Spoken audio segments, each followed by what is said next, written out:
And Mr. Ayush Srivastav from Amicus. Ayush is here. Ayush is outside, I think. Okay.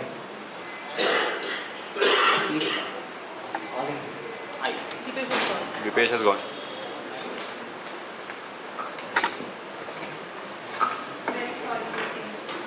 No problem.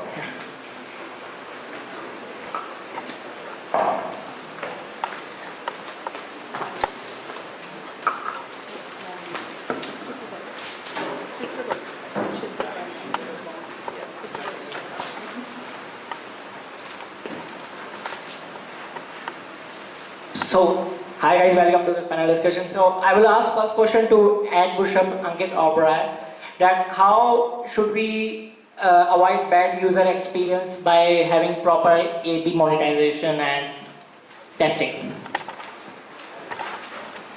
Thank you.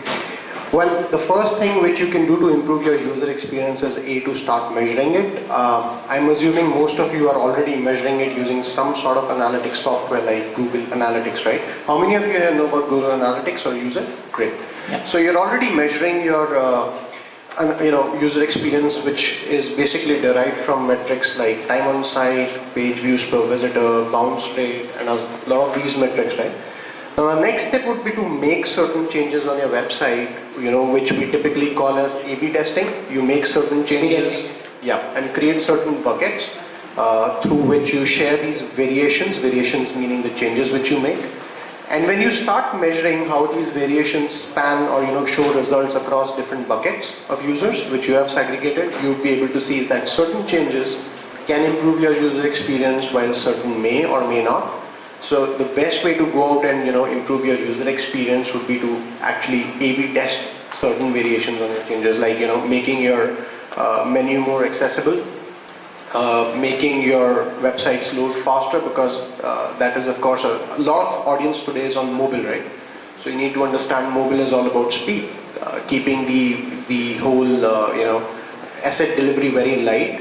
You need to make a lot of changes. You can try different design, changes on your blog, A/B test different design flows, try different ad layouts. Essentially what we do at AdPushUp is we empower publishers to A/B test and segment their audiences and present different ad layouts. So somebody coming from search engines would see a different ad layouts versus somebody coming from organic traffic. And in fact, this can be segregated basis 23 parameters or inputs. So you can truly, personalize the ad layout experience, the user experience for every segment, and which is key to ensure that every user is being treated as a user separately, not just like every single ad layout which you're presenting to everybody. So personalization is the key there. It's very important. Yeah. So one more question: how a blogger can analyze the data from A/B testing report? Well, you can of course use tools like AdPushUp, but it's really not difficult to do A/B testing. If you are technically inclined, all you need to do is use a bit of JavaScript, maybe some sort of server-side coding. The reason why we created AdPushUp was to empower every publisher to do it, without any technical knowledge. But all you need to do is create some code, put some variables inside what changes you want to make, and run. Basically distribute your traffic between these variations. So if you're using a tool which is a slightly easier option, you can just simply use a visual editor, drag, drop, make all the changes you want to do, and then split your traffic between these variations. And through this analytics, you'll soon be able to gauge what changes are being made across those variations. So that data measurement, which can again happen through analytics or that A/B testing tool, will show you how different variations are spanning out. So next question is to Parul from V Commission. Needs no introduction, is biggest affiliate network. So Parul, I want to ask that how important is data monetization for a blogger or a webmaster? I think monetization is important for everyone. If you're running a website, we want to make money out of it, right? But some of the bloggers don't do for money, or some bloggers do for money. So what is the main difference? So even if you're running a content, you can place your ads in such a way that it doesn't look like an ad. And like my friend was quite rightly saying, every audience requires a different type of justification or different type of experience. If you are, so for example, if I run a website, I am buying media for my website. I put an ad on a website that is content based and blue color, right? What would be the most first view would be? What color the ad would be? Yeah. So this A/B testing is very important for. Very important, very important. If you're landing people onto your landing page, it is very important that the call to action is before the fold. You use Yeah. Facebook sign up, Google sign up instead of asking people for that elaborate information. So whenever you are trying to monetize your website, you have to keep trying that there is most embedded and most unseen sort of ad formats rather than big ad blocks and pop-ups here and there, which sort of spoil the user experience. But some of the bloggers and webmasters use this kind of techniques to increase the affiliate commission. They use some pop-up ads. So what is your take on this? It's actually personal preference. Pop-ups are good as long as the niche requires it. I wouldn't recommend it on a news or information site. However, if it's a free content site like a video tutorial or song tutorial or other tutorials, then pop-ups can make sense. So how tracking is important in affiliate marketing? If you don't track your links, your commission, so how tracking is important there? The most important thing, because if you're sending traffic to any other website and you're expecting commissions out of it, if your links are breaking, then obviously it won't make sense. So these things are very important. So any WordPress plugins you would recommend to bloggers who can use it for the tracking?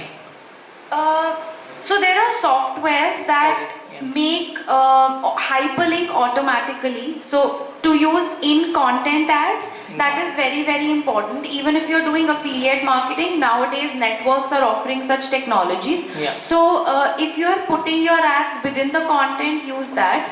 Otherwise, if you're running a coupon or a cashback site, then it's pretty seamless. So coupon sites. So how difficult is to track the monetization of coupon sites? Because there are so many coupons are there, so many links are there. So how tracking is difficult in coupon sites? If you're using a network like us, it's not difficult. But if you're using a proprietary system or a third-party system, then you really need to figure out, you should use proper sub-IDs. You should have all links linked to different sub-IDs that are there so that you can backtrack and see which is converting or not. For example, if I'm promoting a merchant, I see that I have put 5 coupons for that merchant, but which one should come first? That will only come after first 200, 300 people on my site have visited, and I'll pick which one is converting, so I should reorder. Reorder. So next question, Mr. Ayush. So Ayush, I would like to ask how you can use consumer feedback to improve consumer experience. Alright, so first of all, it's a great privilege to be sharing this stage research with Ankit and Parul. I run a very new startup, so what we really are doing for our consumers is we look at past consumer data and we mine that data to recommend the best product and the best seller for other users. So a lot of you here are B2B businesses, right? There are reviews and feedback which are there on your services all over the internet. Now, what you really need to do to get insight on, so what Ankit talked about here, what Parul talked about, is and in fact it's very important to be measuring this quantitative data, how users are behaving on your website, what is their action, because as I said, the future of e-commerce, the future of business is personalization, how well you can utilize this kind of data. So what we're really trying to do, and I'm sure Ankit can probably give you a better insight on quantitative, what we're trying to do is look at qualitative data from the user. So for example, if you integrate a Facebook login or a Twitter login on your platform, how can you improve recommendations to the user based on his interest profiles, based on the type of statuses that he posts? Or in fact, let's say you want to close a B2B client, how well you can use information on his Twitter profile, on his LinkedIn profile, to see that yes, this is the kind of guy, this is how I need to target him, this is how I need to personalize the website to him and make sure that he gets what he's looking for, because not everybody likes the same UX, not everybody likes the same kind of structure. So how can you use this qualitative data to give personalization? So that's really what our effort is. So next question is, what is the role of data analytics in retaining customers? Okay, so in terms of retention, so data is something, so Amicus is a data analytics startup, even though we're in the consumer space. So till now, a lot of data analytics was being used in the B2B space because people realized that it's integral for you to make decisions. What they decided to do, why don't we use these technologies to improve a consumer's experience, right? So in fact, you see this data is something that we swear by. We realized that when you're looking at retention, let's say there is a mobile app, right? Right now, there are several ways for you to improve notifications. There is time-based notifications. There is retention based on cart abandonment. You bought something, didn't complete the transaction, you do that. Now, what we're really trying to do is how we can use the users on app data to improve retention. So what you can, there are a lot of tools. In fact, I'm sure if you do your research, and ad push-up in this space is understanding how you can optimize retention. And it's really just a function of you being aware of the fact. I think a lot of people are not even aware how they can use, just instead of a registration form, if you just use something as simple as a Facebook login, you will understand way more about your user, be able to retain him, retarget ads to them, and I think that's the future. Yeah. So next question is from Ankit. Ankit, how important is A/B testing for e-commerce business? Well, I think it directly hits your bottom line. See, A/B testing is, as a concept, you create a hypothesis, you go out, create a test. Unless you're testing, you would not be able to come out with insights, which, you're living in the dark, right? If you're not testing, if you're not seeing, you just have one variation, you don't even know, how well some other options could do. So I think the best thing which any e-commerce business can do is to figure out which are the key, first of all, create a hypothesis on, what changes to make. And then create an experiment. Unless you're experimenting, there is no scope for improvement, right? If you keep it static, if you keep it the way it was designed to, there would be no learning in sense how to improve the user, shopping experience or that e-commerce experience, or to learn and get insights about how users are actually interacting with your website, which basically will, end up on improving your funnel. It all boils down to, improving the reducing the churn rates and improving your conversions. And every stage of your funnel, if you go out, create your experiments, you will be able to, with A/B testing, it would definitely help. I have seen a lot of businesses, I've seen a lot of websites, we do testing all the time, and I haven't come across any large business who have actually invested time on A/B testing and not benefit out of it. So yeah, I think you're living in the dark without actually testing. Advantages of A/B testing, so what do you want to say?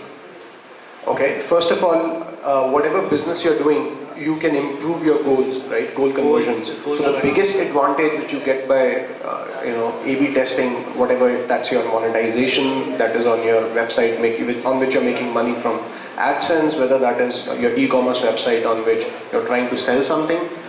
The best advantage which you get out of A/B testing is that your conversion rates, or whatever your goal is, right? You can actually improve on those conversions.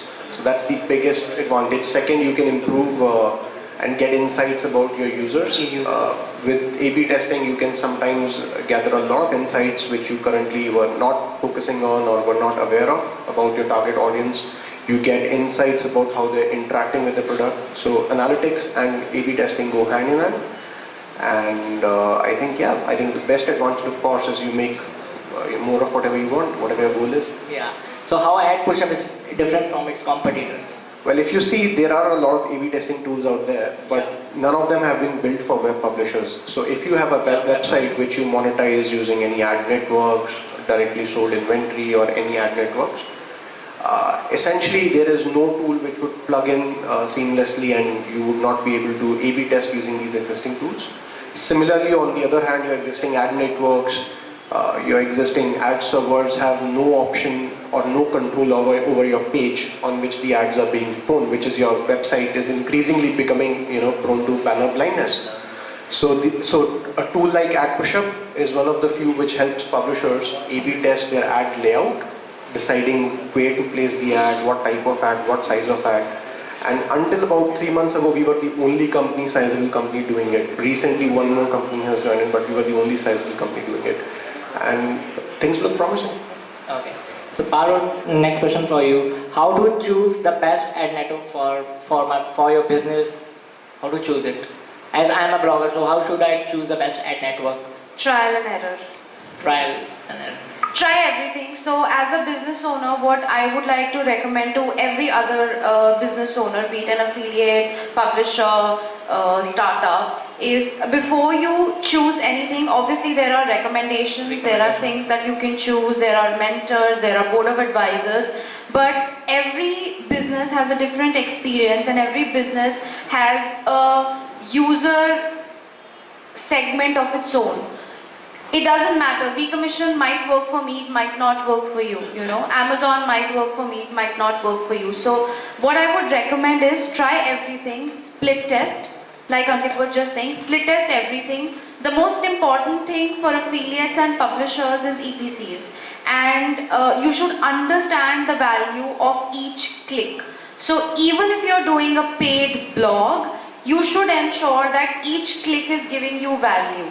Yeah, that's So the worth of your website will be by the amount of EPC that you're making.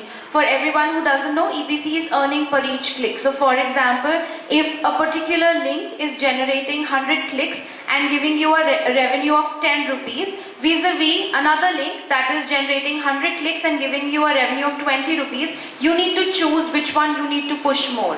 Yeah. And that will constantly keep increasing the worth of your website, because that is a meter of what people are liking, how in sync is it with your content and content on the final landing page. So these are some metrics that are very important, and my tip to all publishers and affiliates would be measure your EPCs very carefully. That will give you a hint of what you need to push and what not. how V-commission is helping the bloggers to choose the best campaigns.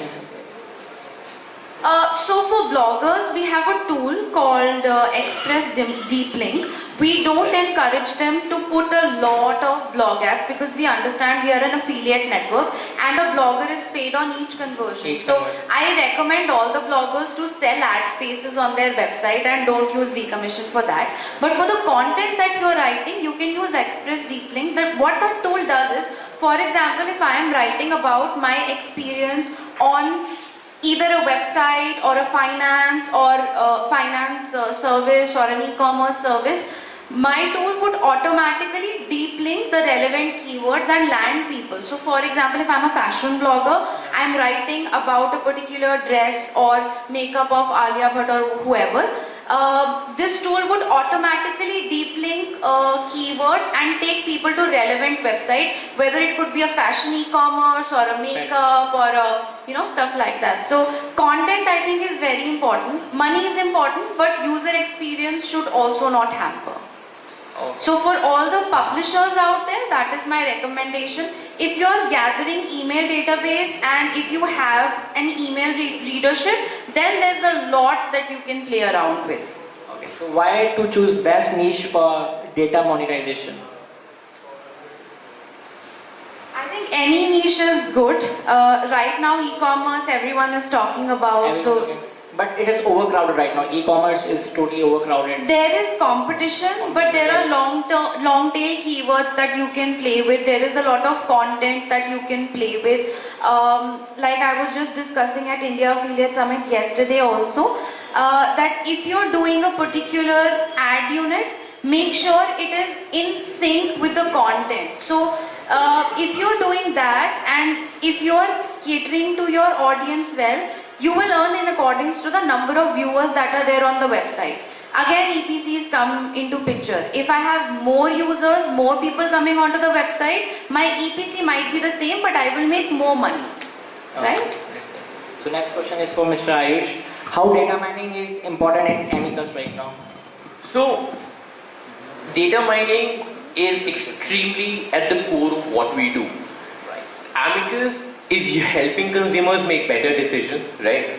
And in any scenario, and all of you, whenever you're running a business, right, you are selling service, you're selling your own services, or you're a market. I heard there were some e-commerce players here also. So either you're selling your own services or you're selling products on your website. In all of these cases, consumers need a way to make a better decision, right? One way is to highlight the price and the features, right? But what you also need to focus on, and I think there was a talk that I also saw this happen, is it's the experience. Consumers want to see what kind of after-sales service you provide.